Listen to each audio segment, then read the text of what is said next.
deve conhecer muita gente velha que é saudável. Você deve conhecer gente com 90 anos de idade que nunca foi ao médico. Uma coisa não tem nada a ver com a outra. O corpo humano tem uma inteligência tão grande que se você mudar a fisiologia, automaticamente começa um processo de autocura. Isso acontece a todo momento no mundo inteiro. Então, qual é a hora de começar? A hora é agora. É claro que tem gente que está fazendo isso há 30 anos, que bom. Mas se é você que está pensando em entrar nesse processo, a hora é agora. O médico é um estudante até o dia de sua morte. Quando ele deixa de ser estudante, o médico dentro dele começa a morrer. Mas isso não é só para o médico. Eu acho que isso aí, qualquer pessoa, quando nós paramos de aprender, nós começamos a morrer. Eu sempre digo para as pessoas o seguinte: você começa a morrer quando as suas recordações começam a ficar mais fortes que as suas aspirações. Quando você começa a conjugar o verbo no passado, eu fui, eu fiz, eu era. Se você observar uma pessoa que está no processo de morrendo aos poucos, você vai ver que ela conjuga o verbo no passado. Então a primeira coisa que nós temos que começar a fazer, independente da idade, é começar a conjugar o verbo no futuro. Você tem que concentrar no futuro. Sabe por quê? Porque é lá que você vai viver o resto da sua vida. O passado já passou, tem nada que você possa fazer. Então o que eu quero ter primeiro aqui começar, eu quero começar com você um processo onde não existe construção sem destruição. Pablo Picasso, o grande Picasso, ele falou essa frase extremamente sábia. Acompanha aqui comigo. Você vai construir uma casa. O que você faz? Você faz um buraco no chão para colocar o alicerce. Ou seja, você já furou o solo. Você precisa de brita. Você vai ter que dinamitar uma pedreira para trazer a brita. Você não vai fazer isso pessoalmente. Você vai terceirizar. Alguém vai lá, dinamita a pedreira e alguém vende a brita para você. Você vai precisar cortar árvores para fazer tábuas, para fazer o alicerce. Você não faz isso fisicamente, você compra a tábua. Mas, sendo você direto ou indiretamente, você fez um buraco no chão, você derrubou a árvore, você dinamitou pedreira e você ainda nem começou o processo de construção. Por que eu estou discutindo isso com você? Porque nós aqui vamos construir um novo paradigma. Para você explorar novos mares, você tem que perder de vista a costa. Se você quiser se mantendo olhando para a praia, não tem jeito de você explorar novos oceanos. Então, na exploração de novos oceanos, na área de saúde que nós vamos fazer aqui, você tem que, antes de mais nada, romper paradigmas antigos. O modo como os dados são apresentados tem um efeito no nosso raciocínio e isso influencia nas nossas decisões. Então, você quer ver? Vamos raciocinar junto. Olha só, eu vou te apresentar um dado aqui com esse próximo slide. Em 1900, 75% das pessoas trabalhavam ao ar livre. Em 2010, 10% das pessoas trabalhavam ao ar livre. Ou seja, a maioria deixou de trabalhar ao ar livre. Você hoje trabalha no escritório. Então, essa informação é fundamental para você, entre 1900 e 2010. Agora, vamos ver no próximo slide. No próximo slide, eu digo para você que em 1900, quando 75% trabalhavam ao ar livre, havia uma ausência de câncer de pele. E agora, 2010, só 10% trabalhavam ao ar livre, é o tipo de câncer mais comum. Raciocina comigo. Você acha que o sol, e a próximo slide que eu vou te perguntar, será que o sol é responsável pelo aumento da incidência de câncer de pele?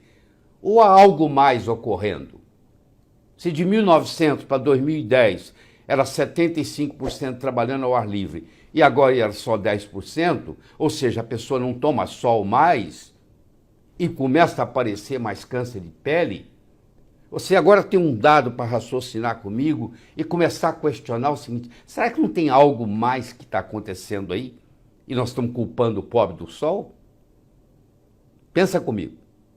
Muito bem. Então vamos em frente. Deixa eu apresentar para você o Dr. Robert Del Montique. O Dr. Del Montique, ele era um naturopata. Ele morava em Hollywood, na Califórnia. Ele era o profissional de saúde de muitos atores e atrizes famosas. Eu tenho um retrato dele aí aos 67 anos de idade, como você está vendo aí no slide. Aos 67 anos de idade, esse indivíduo tomou a seguinte decisão.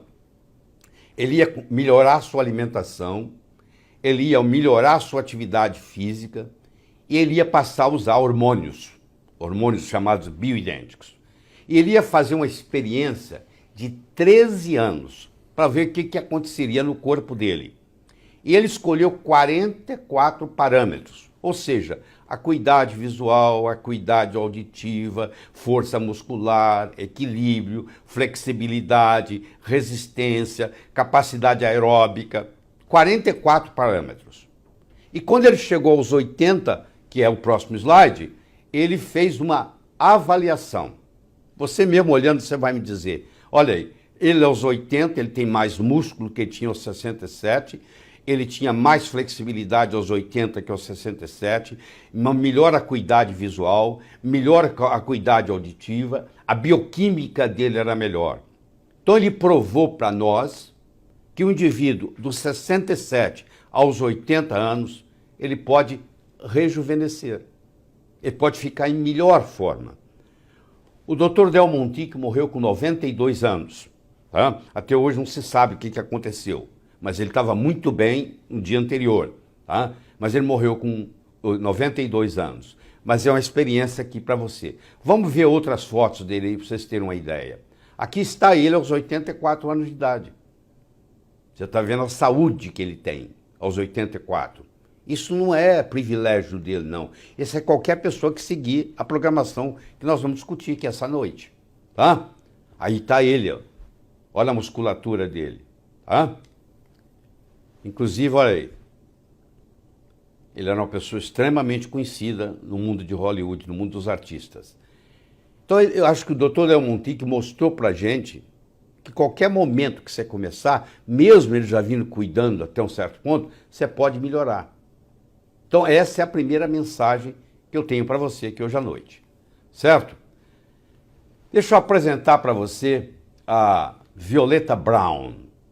A Violeta Brown era, até bem pouco tempo, até setembro de 2017, ela era a mulher mais velha viva. Ela faleceu em setembro de 2017. Ela viveu 117 anos, 6 meses e 5 dias. Totalmente lúcida. Mostrando para você que isso é possível. Quer dizer, isso não é um conto de fada. Isso existe. No próximo slide eu vou mostrar para você a mulher que mais viveu até hoje documentado. É a francesa Jeanne-Louise Calment. Ela nasceu em 1875, morreu em 1997. Ela viveu registrado, com certidão de nascimento, tudo certinho, 122 anos e 164 dias. E todo mundo perguntava para ela, Jean-Louise, qual é o seu segredo? É a pergunta que uma pessoa com mais de 120 anos recebe. E ela era categórica, sempre com a mesma resposta. A resposta que ela dizia era a seguinte: primeiro, que era o vinho do Porto, que ela tomava um cálice todo dia. Um cálice, tá? Não é uma garrafa, não. É um cálice. E ela só tomava o vinho do Porto. Segundo, o senso de humor. Ela estava sempre sorrindo, sempre brincando. E terceiro, ela tomava 2 a 3 colheres de azeite de oliva de excelente qualidade. Então você vai ver que isso aqui, essa história vai se reproduzir. Quando nós começarmos a estudar daqui a pouco as chamadas zonas azuis, que são principalmente 5 zonas, uma no Japão, uma em Costa Rica, uma na Sardenha, uma na Califórnia, e assim por diante, nós vamos mostrar essas pessoas que vivem 100, 110, 115 anos, com saúde. Porque não adianta você viver muito e estar ligado a um respirador, e estar tomando remédio, e estar em coma. Não é isso que nós estamos discutindo aqui. Nós estamos discutindo você viver mais e viver melhor. Agora, não vai aparecer nenhuma pílula no mercado, pelo menos por enquanto, que vai resolver esse problema. Você vai ter que tomar uma decisão. E não é uma coisa simples, mas não é uma coisa fácil, porque você vai ter que ter uma certa disciplina. Mas é melhor do que ir para um CTI de um hospital, inclusive do ponto de vista financeiro. Então nós vamos mostrar no próximo slide para você quais são as características dos centenários, pessoas com mais de 100 anos. O que caracteriza eles bioquimicamente? Todos eles, sem exceção, têm uma insulina de jejum abaixo de 5. Esse é o número mágico. Você pode pedir ao seu médico para poder medir a sua insulina depois de 8 horas de jejum, não é depois de 12 horas, depois de 8 horas de jejum, medir a sua insulina no sangue e você, se você estiver abaixo de 5, a sua chance de passar dos 100 anos é muito grande. Mas não é só isso não, é um trio. O próximo mostra que você tem que ter os seus triglicérides baixos. E terceiro e último desse trio é ter o HDL elevado. Então, as pessoas com mais de 100 anos, elas têm uma característica, um denominador comum. Elas têm a insulina baixa, e isso você consegue diminuindo a sua ingesta de carboidratos. Elas têm triglicérides baixo, isso você consegue também diminuindo a ingesta de carboidratos. E elas têm um HDL alto, e isso você consegue principalmente pela sua atividade física. E talvez um cálice do vinho do Porto, que também aumenta o HDL. Então, se você está buscando como é que você consegue isso, você tem que, esses 3 parâmetros têm que estar presentes.